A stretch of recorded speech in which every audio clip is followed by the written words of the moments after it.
Have you ever wondered what really happens inside America's creepiest cemeteries after dark? Where locked gates open by themselves, where footsteps echo even when no one is there, and where those who enter never come back the same. This is not just a story. It's a chilling journey into the darkest graveyards of the United States, where the night itself feels alive. The cemetery looked different at night. Not the peaceful garden people pass during the day, but a breathing place, alive with shadows and whispers that seemed too real. In the quiet of a small American town, where church bells rang on Sundays and kids rode bikes past white picket fences, there stood a graveyard no one wanted to walk through after dark. Locals said the gates creaked open on their own. That no matter how many times the caretaker locked them, by midnight they were wide, as if something wanted you inside. And once you stepped in, you never felt truly alone. The air was colder between the tombstones. Your breath lingered longer, curling in pale clouds that didn't seem to move with the wind. Some graves were so old the names had faded, but people swore they heard them whispered back at night, one by one, like a roll call for the forgotten. Teenagers dared each other to sneak in, bringing flashlights and cheap beer. But every story ended the same way. Flashlights died at the same spot, batteries drained in seconds, leaving them blind in the thick dark. And when they finally stumbled back out, they always counted wrong. Someone swore there were more footsteps than kids. A mother once told her son never to walk past the graveyard after dusk, not even on the shortcut home. She said her own father tried it once years ago. He came back shaken, eyes hollow, repeating the same question. Why was the boy crying? But there had been no boy. No child buried in that part of the cemetery. There's a section most townsfolk avoid. Far in the back, past the oak tree with branches that bend like claws, lies a row of unmarked graves. No flowers, no names, only crooked stones leaning into the earth. That's where people say the shadows move differently, where you feel a hand on your shoulder even when no one is near. And sometimes when the wind is just right, the church bells ring without being touched, a sound that echoes across the town even though the ropes are still. Neighbors close their curtains when they hear it, because it means someone has walked too far inside. And when that happens, the dogs in town start howling all at once. Not barking, howling long and low, like they're mourning something only they can see. People try to ignore it, turn the TV louder, pour another drink, but deep down everyone knows what it means. Someone's not coming back the same. Years ago, a group of college kids drove in from the city. They'd heard the legends, wanted to make a video for fun. They laughed, pushed each other through the gates, filming every second. But the recording that survived wasn't funny. The camera caught them entering, flashlights swinging, voices echoing. Then one by one the laughter stopped. The last sound before the screen cut to black was a voice whispering right into the microphone. Stay. No one ever found the kids. Their car was parked just outside, doors unlocked, keys still in the ignition. The sheriff searched for days, combing the graveyard row by row. But the only new thing he found was fresh dirt, turned over in the farthest corner, like someone had been buried the night before. Since then, the town doesn't talk much about it. But if you drive past on a quiet night, windows down, you might hear something. Not words, not quite. More like a humming deep and low, drifting out from the stones. And if you're unlucky, the humming follows you. One man swore he heard it all the way home. He locked his doors, turned up the radio, but the sound grew louder, like it was inside the house. Neighbors said they saw his lights flicker, saw his shadow moving from window to window, pacing, restless. By morning the house was empty, front door wide open. The only thing left behind was a trail of dirt, leading from the porch back toward the cemetery. They say the dirt looked freshly dug, damp as if it had rained, but the skies had been clear for weeks. The trail wound through the back roads, across the churchyard, and disappeared between the cemetery gates. The sheriff sealed the property after that, chained the entrance shut with heavy locks, nailed a sign that read no trespassing by order of the county. But people in town whispered that the locks weren't for trespassers at all. They were meant to keep something in. Truckers passing through claim they've seen figures standing just inside the fence at night. Not moving, not walking, just standing, pale faces half hidden like they were waiting for someone.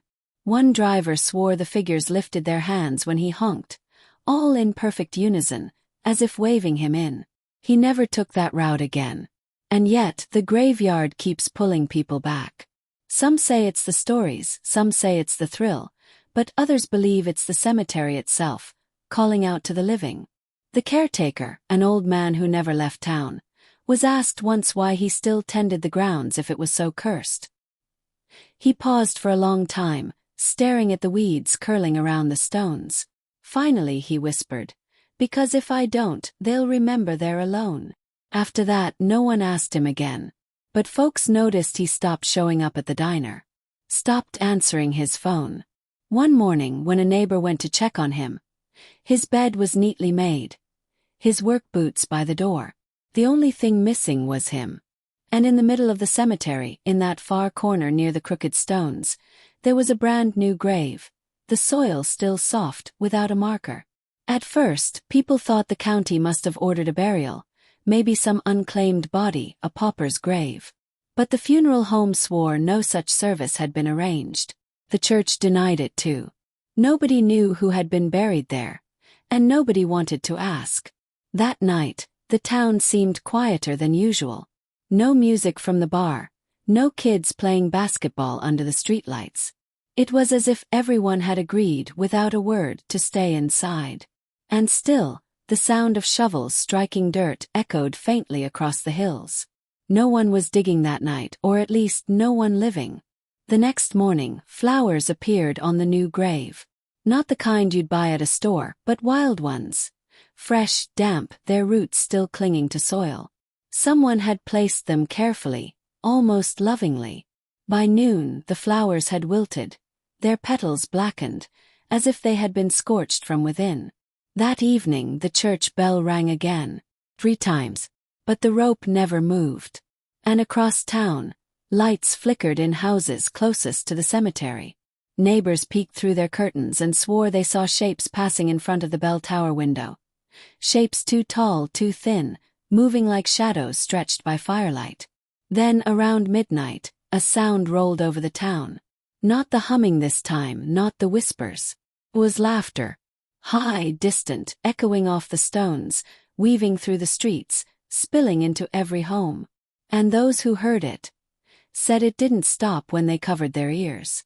One woman said the laughter crawled inside her head, circling her thoughts until she couldn't tell if it was coming from outside or from her own mouth. Another man swore he saw his reflection in the mirror grin when he wasn't smiling, teeth too wide, eyes too dark. By morning, half the town claimed they hadn't slept at all. The sheriff tried to calm people down, saying it was just nerves, hysteria feeding on old legends. But when he drove past the graveyard the next night, his cruiser stalled right at the gates. The engine cut off, the headlights dimmed, and through the windshield he saw something impossible. All the gravestones leaning, as if bowing toward the new mound of dirt. He left the car right there and never returned to the force. Weeks passed, but the town never shook it. Every night at the same hour, the laughter would roll, soft at first, then building until the air itself seemed to vibrate. Children woke screaming, swearing someone had been standing at the foot of their beds. Dogs vanished from porches, their collars found days later, tangled in the cemetery fence. And still, the new grave grew larger. The dirt mounded higher each week, though no one ever saw anyone add to it. Some swore it pulsed like a heartbeat, as if something underneath was still pushing upward. A few brave souls crept close enough to listen. They came back pale, trembling, and wouldn't speak a word of what they'd heard. One of them left town the very next morning. Drove off before dawn with nothing but a duffel bag, refusing to even look in the rearview mirror. When someone asked why, he just muttered, "It knows my name." No one pressed him for details after that. But the word spread, soft as a rumor, heavy as a warning. "Knows my name." The phrase settled over the town like a sickness. People whispered it in grocery aisles, in church pews, even at the gas station when filling up late at night. It became a quiet fear everyone shared, because deep down they believed it was true. The cemetery didn't just hold the dead. It watched the living. Then came the night the laughter stopped. For the first time in months, silence stretched over the town. But silence can be worse than sound. It was thick, unnatural, like the whole world was holding its breath. And in that silence, something else began. Soft at first. 3, then 4, echoing from nowhere and everywhere at once. Doors rattled, windows shook, and people swore they heard it coming from inside their walls. One man, too brave or too foolish, opened his front door. His neighbor saw him step outside, pause at the end of his porch, and tilt his head like he was listening to someone call him. He walked down his yard, barefoot, never glancing back. By morning his house was empty. And in the cemetery, the mound of dirt was higher still. The caretaker's shovel was found there too, resting against a crooked stone. Clean, polished, as if it had just been sharpened. No one ever touched it. They say it hasn't rusted, not once, no matter how many storms roll through. And sometimes, if you pass the graveyard on a clear night, you can hear the clang of metal against earth. Shovel to soil, steady, patient, never stopping. The sound carries farther than it should, like it's following you, no matter how fast you drive or how loud your engine roars. Some folks swear they've pulled into their driveways and still heard it, faint but certain, scraping inside their own yards. One teenager, curious, reckless, decided to sneak in one night with a recorder. He wanted proof, something to show his friends. The audio was found the next morning on his phone, the only thing left behind. At first, just the crunch of his sneakers on gravel, his nervous laugh, his whispering voice. Asterisk, I'm in. Nothing's happening. Asterisk. Then came the shovel. Slow, heavy, deliberate. And then, beneath the digging, another sound like breathing. Not his. Deeper. But close to the microphone. The recording ends with him gasping, asterisk, who's there? Asterisk followed by silence. But if you play it long enough, if you turn the volume all the way up, some say you can still hear it. A voice, barely more than a growl, repeating the same word again and again. Asterisk, closer. Asterisk. After that, parents forbade their kids from even walking down the street that ran past the graveyard. Houses nearest the cemetery went up for sale, but no one bought them. The grass grew wild, shutters banged in the wind, entire blocks left to rot. And still the mound rose higher, until it no longer looked like a grave at all. It looked like a hill. But hills don't breathe. And late at night, when the fog rolls low, people say you can see it rising and falling, as though the earth itself is taking slow, hungry breaths. Those who've seen it up close swear the soil moves, shifting like muscle under skin. Footprints appear on its slope, too large, too deep to belong to any man. Sometimes they vanish in minutes, swallowed back into the dirt, like the ground is erasing its own secrets. A preacher from a nearby county came once, carrying a Bible and a cross, determined to cleanse the place. The town gathered at the fence, watching from a safe distance as he climbed the mound and began to pray. His voice was strong at first, echoing into the night, but then it cracked. He stumbled, words slurring, as if something unseen pressed against his throat. By the time he reached amen, his face was pale as chalk, his hands trembling. He staggered back down, dropped the Bible into the dirt, and never returned. The pages were gone by morning, as if the ground had eaten them whole. After that, no one else tried to fight it. But the hill didn't stop growing. The trees around it began to lean away, bending at strange angles, their branches clawing toward the sky. Birds avoided it, circling wide overhead but never landing. And on moonless nights, lights flickered deep within the soil, soft dim glows, like lanterns buried underground. Some swear those aren't lights at all, but eyes waiting for the right moment to open wider. One autumn evening, a storm rolled across town. The rain came down in sheets, lightning flashing above the cemetery. For a moment, just a moment, the whole place lit up white. And those who were watching swore they saw figures climbing out of the mound, dozens of them, dragging themselves forward on hands and knees. By the time the lightning faded, the figures were gone. Only the rain remained, hammering against the stones, rushing down the streets. But no one forgot what they had seen.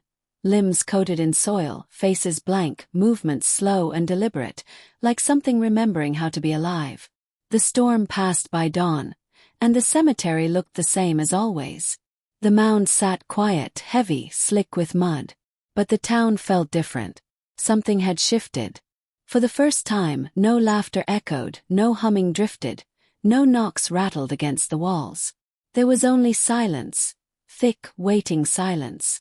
In the weeks that followed, the graveyard grew over with weeds and vines, the gates rusting shut. People avoided it altogether, choosing longer routes home, pretending it wasn't there. And slowly, the stories faded, swallowed into whispers, then into memory. The town healed, or at least pretended to. But on certain nights, when the moon hangs low and the air is heavy enough to still the crickets, the silence returns. And if you're close enough, if you dare to listen, you might hear it again. The sound of soil shifting, breath rising from the earth. As though the ground itself is waiting, patient, endless, alive.